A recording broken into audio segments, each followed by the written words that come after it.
I am Mary Lee Osborne from Babysitter Massacre, and you are watching Mr. Tony of the Dead.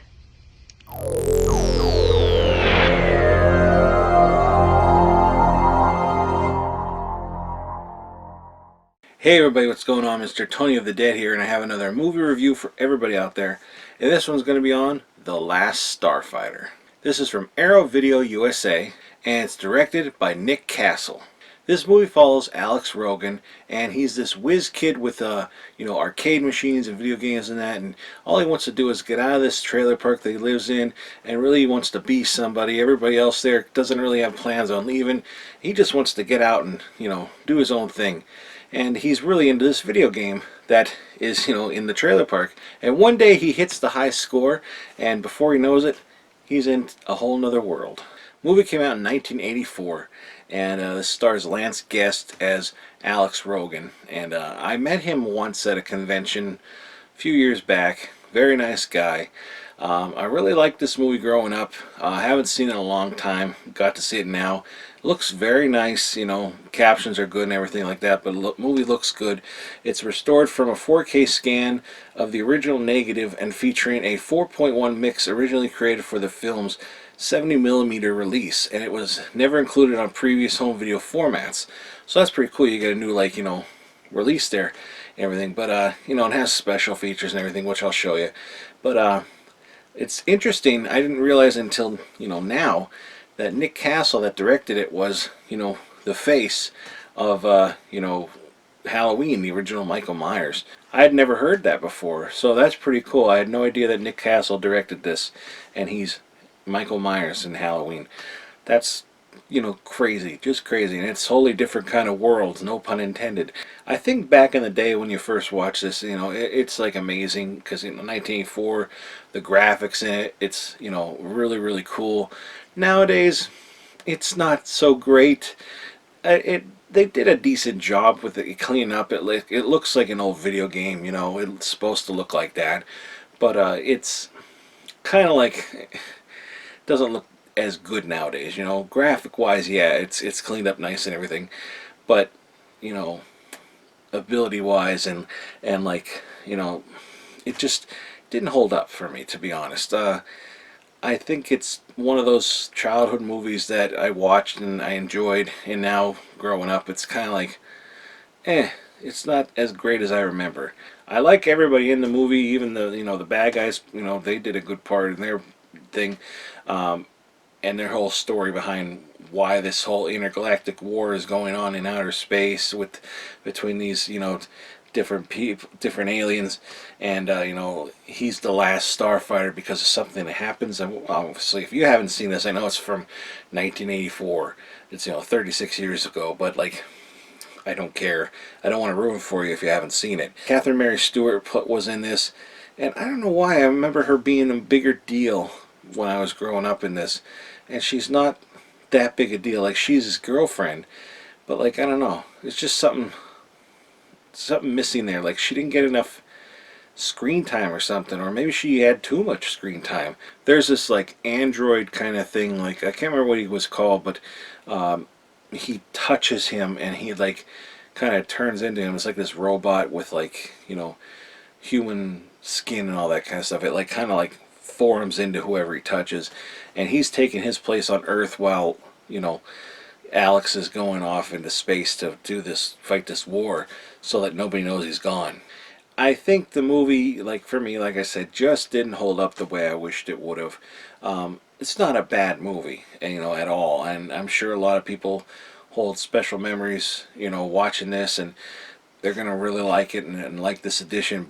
And the edition's great. I love the edition. I love everything about it, but it just didn't hold up for me. I just don't know what it was. I mean, I know what it was, but it's kind of upsetting when that happens. I always hope that, I love that movie growing up, and you watch it and you take the chance of, hey, it's not as great as I remember, or maybe it's just because of the times when I was younger, and it's, it just doesn't, you grow out of it, I guess. But I guess I grew out of this one.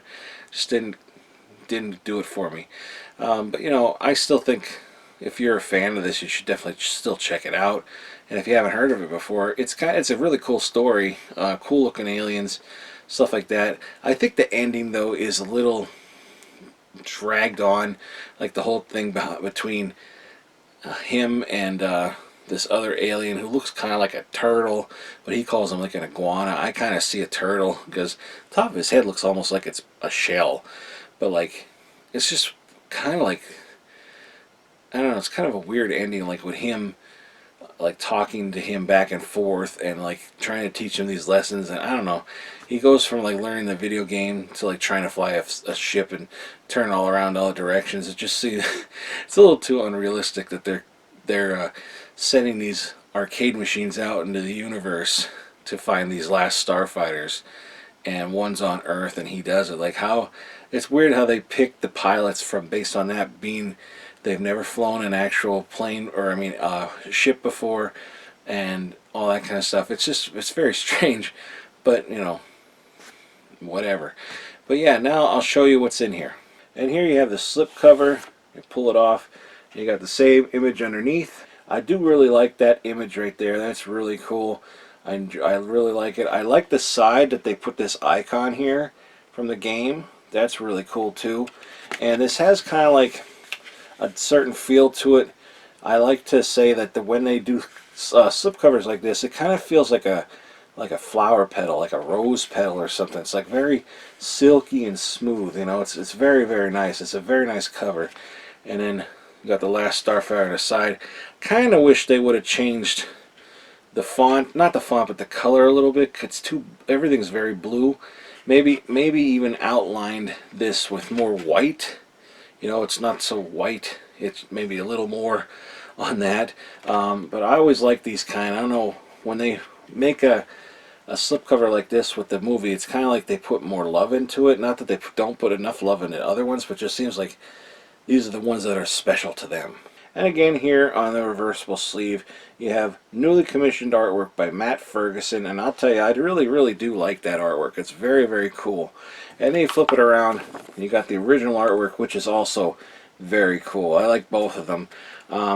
This one pops more because it's not so much blue, and this one, you know, it's like I said, it's just, if they would have like outlined it more dark, like more white, you know, made it a little more thicker with the white, I think it would be better. But as far as which one of these are my favorite, I mean, I think I'm gonna have to go with the original one, but this one is very cool. And here you have the Blu-ray, and that is Region A, and here's a booklet, and there's also a poster behind the booklet.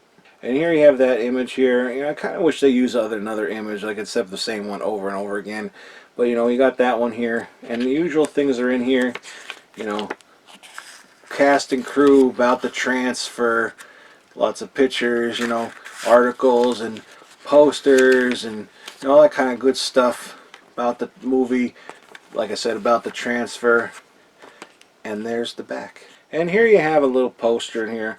Pretty cool. You know, I didn't know that this was going to be coming in with this, but it's cool. You know, you got the original artwork on there, and you got the new artwork on one side, and it's, you know, obviously double-sided, so you can flip it around, do whatever you want, and you know, put it up on your wall. I think it looked pretty cool. And there are the special edition contents. If you want to pause it now and check them out, you can. So yeah, you know, it kind of lost its, you know, grasp on me. You know, it doesn't live up to how I remembered it. But I still think it was a decent watch. It definitely looks nice and sounds good. It's 101 minutes long, and it kind of flows by pretty easily, you know, I think. But yeah, it's definitely a cool movie from 1984. So another great year for movies. So, you know, if you're a fan of this, it's definitely probably one that you're going to want to upgrade into your collection. But yeah, very cool edition, very nice. They did a really great job with it. And that's all I'm going to say about this, but if you could, give this video a thumbs up and hit the subscribe button, and follow me on any one of the social media links in the description box below. If you're interested in this, I'll put a link below where you can go and purchase it. I'll also put a link below for the trailer, but like I always say, proceed with caution. The trailer may contain spoilers. Well, that's it, everybody. Thanks for watching. Talk to you later. Bye.